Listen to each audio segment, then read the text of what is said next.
Today we are going to learn about the first concept in community medicine, which is epidemiological study designs.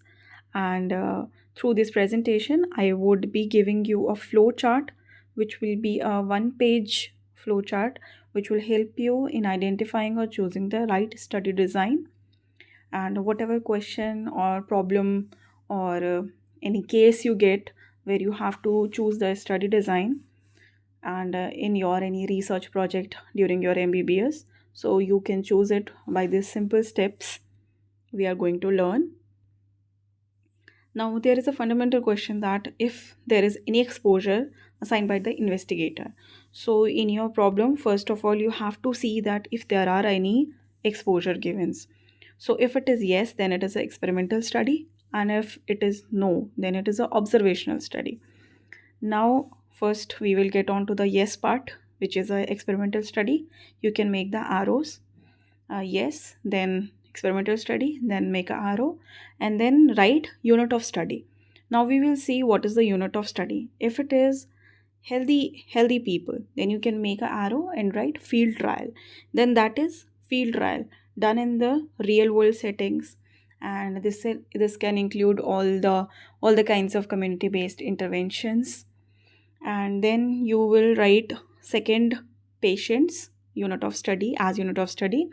Then if patients, if they are randomly allocated, and if it is a yes, then it is a randomized control trial.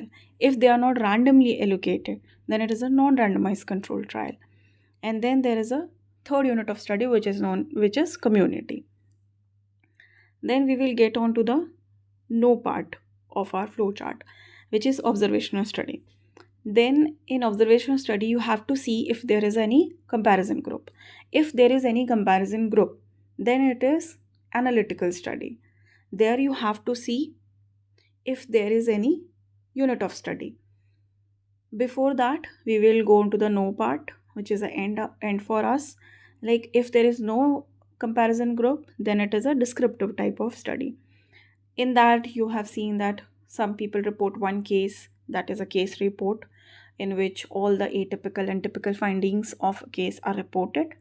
Second is case series, in which multiple similar cases with similar typical or atypical findings are reported.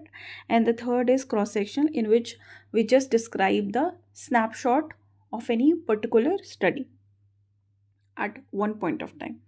Then we get on to the yes part, where we said that it is an analytical study, and we will see that what is the unit of study.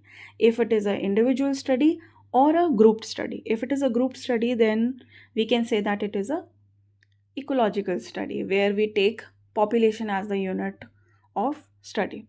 And if it is individual, then we have to see the direction of study. It is E to O. Then now you can make arrows between E to O.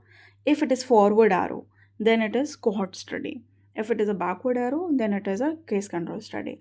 If it is a equals to sign, that is evaluated at the same time, exposures and outcomes are evaluated at the same time, then it is cross-sectional study. So this is our final flow chart, where we will see that case control is a backward with a backward arrow.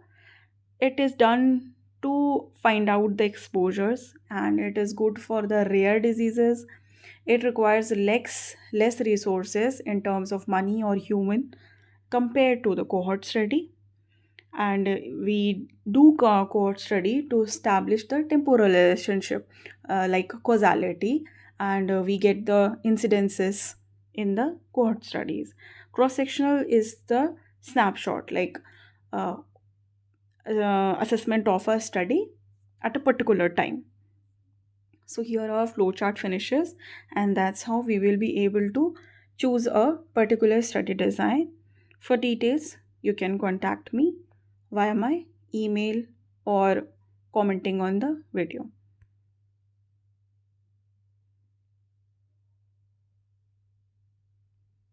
Thank you.